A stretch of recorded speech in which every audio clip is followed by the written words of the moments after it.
Hello there, meteorologist Shawn here, and boy, have we struggled to get rain in the Mankato area here over the last 24 hours or so. Even a few sprinkles really difficult because our air is so dry that if you look at the radar and see some green over the top of Mankato, that rain is actually evaporating before it makes it from the cloud to the surface. And so we are mostly dry. There was a little more rain down to the south, but here in the Mankato area and basically north of about Minnesota Highway 30-ish.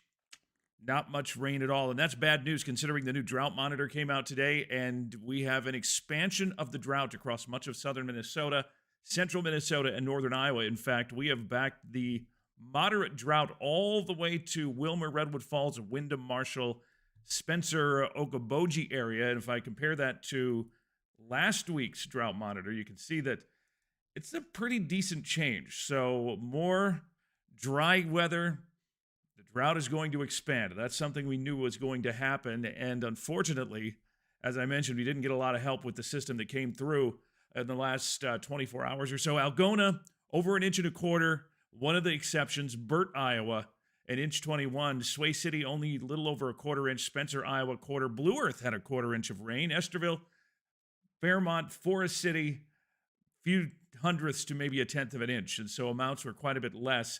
Mapleton and Waseca only a few hundredths of an inch.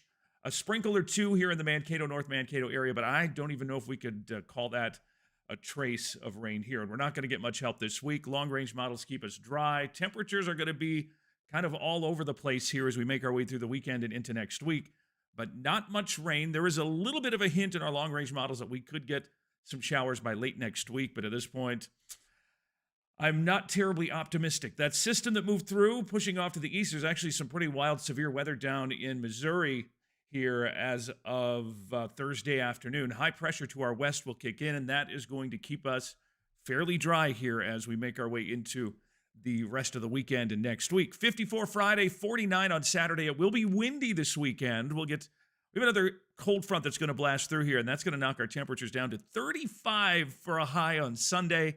39 Monday. We will bounce back quickly, as is kind of the way things have rolled this late winter, early spring season. We are going to climb back into the 40s to 50s and stay there for most of next week. And again, we may catch a sprinkle or two, maybe some showers somewhere in this time frame next Thursday, Friday, Saturday. But at this point, it's way too far off to get specific or even have any sort of optimism, but definitely something we will be watching, and we will have updates on that as we get closer. That's what's going on. Thanks for watching, and have a great day.